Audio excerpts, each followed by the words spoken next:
பொறாமையினால் நிறைந்து.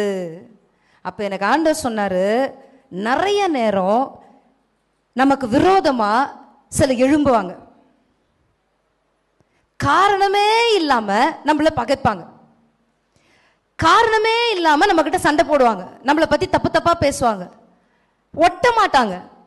நம்ம நல்லதனமா எதனா நல்லதுக்கு போய் சொல்ல போனா கூட வள்ளு வள்ளுன்னு விழுவாங்க. நம்ம உண்மையிலேயே அவங்க நேசித்து எதனா ஹெல்ப் பண்ண போனா கூட அதை கூட சூழ்ச்சியமாக தான் பார்ப்பாங்க.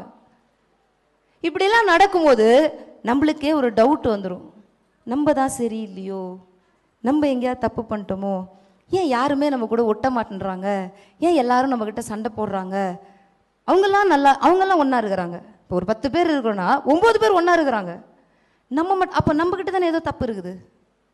யோசிச்சிருக்கீங்களா இல்லையா? நான் யோசிச்சிருக்கேன். 10 பேர் இப்போ நாங்கள் இருக்கிறோன்னா 9 பேரும் ஒன்றா ஒத்து போயிடுவாங்க, நல்லா பேசுவாங்க, நல்லா அடிப்பாங்க, நல்லா சிரிப்பாங்க.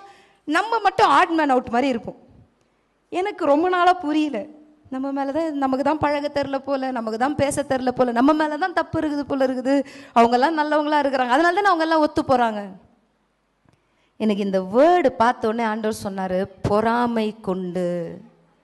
நீ கர்த்தரால நானும் நீங்களும் பயன்படுத்த ஆரம்பிக்கப்படும் பொழுது, தேவன் நம் மூலமாய் அவருடைய வல்லமையை விளங்க பண்ண ஆரம்பிக்கும் போது, நம் மூலமாய் இயேசுவின் வல்லமை வெளிப்படும் பொழுது, சுகமாகும் பொழுது, அற்புதங்கள் நடக்கும் போது, ஆசீர்வாதத்தை நாம் பெற்றுக்கொள்ளும் பொழுது, சிறையிருப்பிலிருந்து நாம் வெளியிலே வருகிறதை மற்றவர்கள் பார்க்கும் பொழுது, பொறாமையின் நிமித்தம் நம்மை எதிர்ப்பு